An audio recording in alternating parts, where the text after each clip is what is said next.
Good afternoon, friends. Today we are working on a signature 440. This is a Japanese machine. I don't know if it's a Brother or a Webster, but you know, it's can you see that? It's a script machine, so it's got to be, you know, fun because it types fun. So when I got this machine, hold on, let me set you down and hope the dog's going crazy today because it's time for his lunch. But yeah, this thing is a nice machine to type on. Wow, I really like this. The dog is. Doggy, please let me finish this and then I'll feed you. Yeah, so when I got this machine, it was having carriage issues. The carriage would slide and not lock into the escapement like it should because something was off. And so I took this apart and I thought maybe it was the silent return spring. Let's take this off to look. Oh yeah, by the way, it's Psycholac. Psycholac. What is Psycholac? Crazy for milk. Crazy for milk.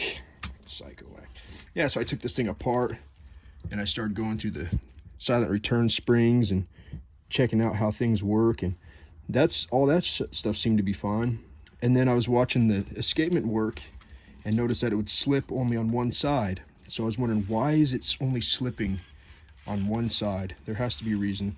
So I started looking at this carriage rack in the middle here. Can you see? We'll get it over here. The carriage rack, this tooth rack that sits in the middle of the carriage, that meshes with this gear, and this is what runs the whole shebang. So obviously I thought maybe there's something up with this. Maybe there has to be an adjustment or it was bent. So I started moving it around and noticed there's these little pegs, and then on this side, the side that it was sticking on the worst, or the side that it wasn't sticking on, it was completely loose. Like it was just doing whatever it wanted. So I followed these pegs up to the top here, and I'm probably gonna have to move you guys around because it's in a tight spot. So we'll get you off the tripod and we'll take a look inside here. Let's see. Yeah, we followed those pegs around, and there's a 4.5 millimeter nut there, and that was completely loose. So the rack, the carriage rack, was just doing whatever it wanted, so it couldn't grab. Right now it's working somewhat. It's a little tight as it gets towards the end. I think I need to do a little bit more adjustment, but it's a hair's worth of adjustment. So every time you unloosen that thing, the rack slides out of place. And there's one on this side too. There's the same one. They gave you these little holes to access it, which is kind of nice, but looking from the top, it doesn't line up. So you'd have to come in at like an angle like this with the wrench or the socket, and that's not very helpful.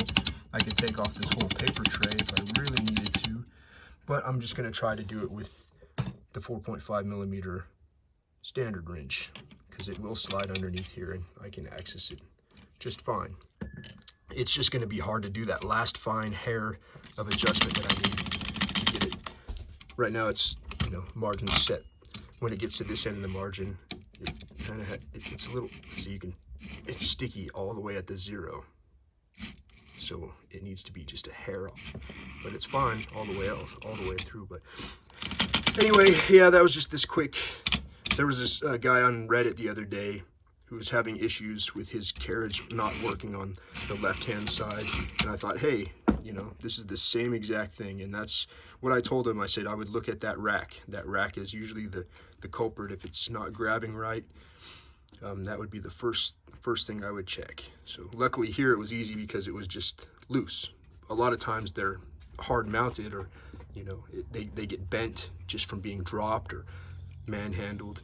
So that might take a little hand forming to bend it back. Luckily here we got a screw that we can adjust with it. But man, these Japanese machines, this is a script machine. I'm fixing it up and I'm gonna sell it out. I would say I didn't get it for that much.